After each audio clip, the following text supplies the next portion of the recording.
Bonjour. Quelle est la plus grosse erreur que vous ayez faite en tant que parent? J'ai été élevé dans l'idée qu'une petite tape sur les fesses était inoffensive. Mes 4 enfants les plus âgés ont eu des fessées quand ils le méritaient. Pas sévèrement. Presque personne n'aurait considéré ça comme un abus. Puis est arrivé l'enfant numéro 5. Une autre chose que mes parents m'ont appris, c'est qu'il fallait manger tout ce qui était servi. Je me suis dit que je ne pouvais pas me tromper en enseignant la même chose à mes enfants. Qu'y a-t-il de mal à apprendre aux enfants à ne pas faire la fine bouche? Cela a plutôt bien fonctionné pour les 4 premiers. Puis vint le 5e. Il n'avait pas plus de 2 ans. Et certainement pas encore 3. Il était encore dans une chaise haute, et portait encore des couches. Il était assez âgé pour ne plus manger de nourriture pour bébé et manger de la nourriture normale avec la famille. Je ne me souviens pas de ce qui a été servi ce soir-là, mais il n'allait pas le manger. Le reste de la famille avait fini, et il n'avait pas pris une seule bouchée. Je lui ai dit qu'il ne quitterait pas la chaise tant qu'il n'aurait pas mangé. Une demi-heure plus tard, la nourriture était froide et il ne mangeait toujours pas. Je l'ai tiré de la chaise et lui ai donné une fessée. Je l'ai remis sur la chaise. Il ne voulait toujours pas manger. Je devenais déséquilibré. Je lui criais dessus.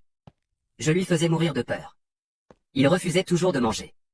Il ne devait pas sentir la fessée à travers sa couche. Alors je l'ai pris dans mes bras et je l'ai fessé un peu plus fort. J'étais déjà horrifié par mes propres actions, mais je n'arrivais pas à m'arrêter. Je ne sais pas combien de fois je l'ai fessé. 2, 3, plus. Même ma femme avait peur de moi. Elle m'a demandé d'arrêter. Elle m'a supplié d'arrêter, finalement elle a exigé que j'arrête. Je ne pouvais pas laisser ce gamin gagner une bataille de volonté. Un autre bagage de ma propre éducation, tu dois toujours obéir à tes parents, quoi qu'il arrive. J'ai claqué la porte et me suis enfermé dans la chambre pour la nuit. Le lendemain matin, déjà honteux de mes actions de la veille, je me suis levé et j'ai sorti le numéro 5 du lit pour changer sa couche. Ce que j'ai vu m'a donné la nausée. Des bleus. J'avais frappé mon propre fils assez fort pour qu'il ait des bleus. Déjà honteux. Maintenant j'étais horrifié. Comment avais-je pu faire une telle chose? Pour aggraver les choses, quelques années plus tard, nous avons découvert qu'il faisait partie du spectre autistique.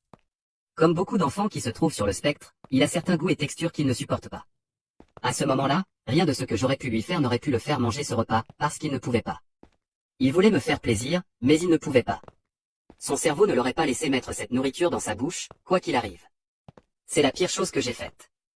Et Dieu merci, j'ai appris ma leçon. Je n'ai jamais levé la main sur aucun de mes enfants depuis. Le numéro 5 va très bien, d'ailleurs. Il a 15 ans et est en seconde. Il a un peu de mal avec les interactions sociales, mais il est très intelligent et il a quelques bons amis. J'espère que tu as passé un bon moment, tu es magnifique quoi que tu en penses.